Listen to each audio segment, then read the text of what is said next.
तो आज की वीडियो में मैं आपके स्मार्ट टीवी के लिए 5 ऐसी तगड़ी टिप्स बताने वाला हूं जिसके साथ आपका जो टीवी है वो सालों साल नए जैसा स्मूथ चलेगा और खराब तो बिल्कुल भी नहीं होगा। क्योंकि हम सभी लोग टीवी को वन टाइम इन्वेस्टमेंट के हिसाब से खरीदते हैं, लेकिन होता क्या है कि कुछ टाइम के बाद वो टीवी लैग करने लगता है और हो जाता है बंद। तोबा तोबा, कैसी बात कर रहा हूँ। तो 5 टिप्स बता रहा हूँ, इनको फॉलो कर लेना और फिर आपके टीवी से आप बोर होके कहोगे कि भाई तू घर से जा, लेकिन आपका टीवी कहेगा ना ना। तो टिप नंबर 1, चाहे आपका स्मार्ट टीवी पुराना हो या नया, उसको कभी भी डायरेक्टली स्विच ऑफ मत करो। क्योंकि जैसे ही आप डायरेक्टली पावर कट करते हो, जो सेंसिटिव कंपोनेंट्स हैं उन पे स्ट्रेस आता है और साथ ही साथ सॉफ्टवेयर यानी कि ऑपरेटिंग सिस्टम भी एकदम सडनली स्विच ऑफ होता है, जिसके साथ जो आपकी ओपन एप्स हैं या फिर कुछ बैकग्राउंड में जो प्रोसेस चल रही है वो कंप्लीटली बंद नहीं हो पाती। एंड ऐसे ही चलते रहने के साथ आपका टीवी कुछ टाइम के बाद स्लो डाउन होता चला जाता है। तो आज से ध्यान रखना, आपने अपने टीवी को प्रॉपर्ली रिमोट की हेल्प से शट डाउन करना है एंड देन अपने पावर बोर्ड का स्विच ऑफ करना है। नाउ टिप नंबर 2,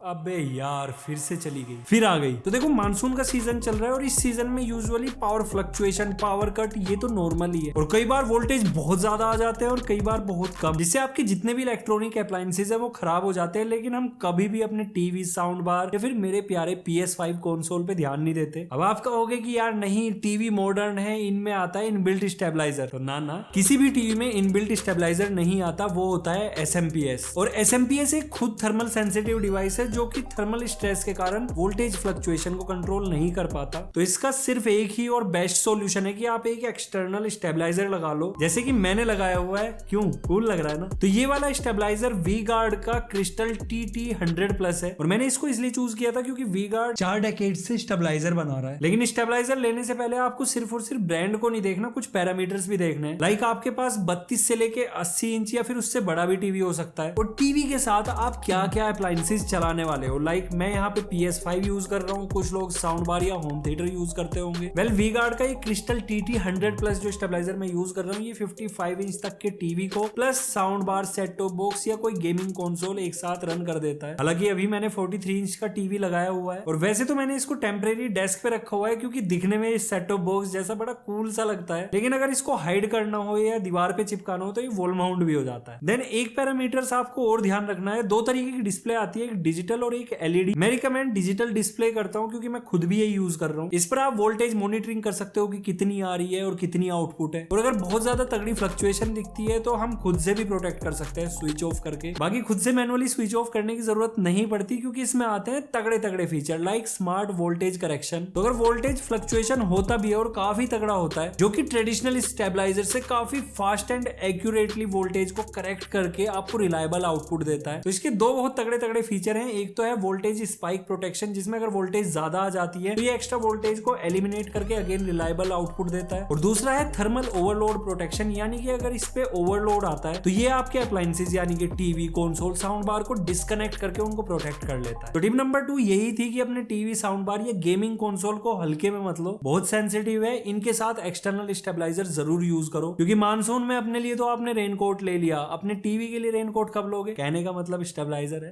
तो ले लेना। नाउ टिप नंबर 3, अगर आपका टीवी कंप्लीटली स्लो डाउन हो चुका है और परफॉर्मेंस तो अब दे ही नहीं रहा, तो अब आपको क्या करना होगा?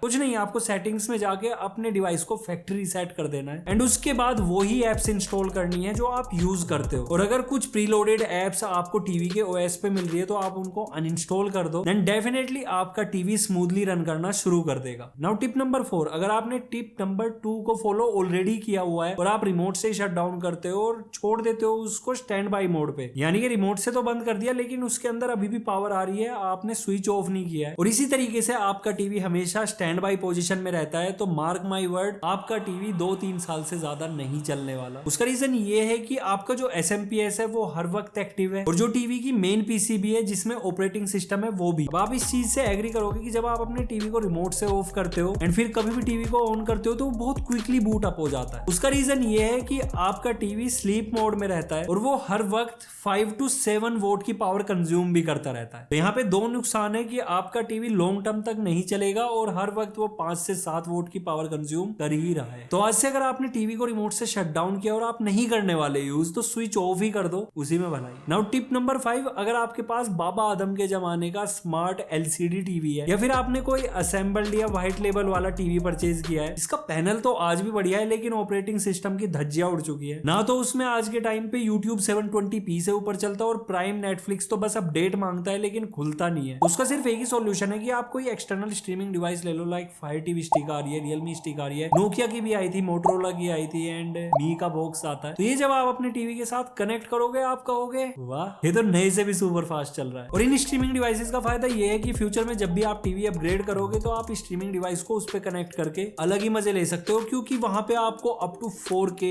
HDR HLG ALLM सब कुछ मिल जाता है, जो कि आज भी जो लेटेस्ट टीवीज आ रहे हैं उनमें भी देखने को नहीं मिलता। तो अगर आपका टीवी नया भी है और उसका ऑपरेटिंग सिस्टम एकदम थकेला है तो उसको ये घंटी दो, जिसके बाद आपका कचपा छाप टीवी बन जाएगा घोड़ा छाप। तो इन 5 टिप्स को फॉलो करके आप अपने पुराने या फिर नए टीवी को बिल्कुल नए जैसा रख सकते हो सालों साल, और इतना सालों साल रख सकते हो कि आप एक दिन बोर होके कहोगे कि भाई तो जा रहे जा। तो ये था कुछ इन्फॉर्मेटिव वीडियो अगर अच्छा लगा लाइक शेयर सब्सक्राइब सब कुछ कर दो, इंस्टाग्राम हैंडल फॉलो कर लो। So see you in next video, till then goodbye, take care, respect the tag.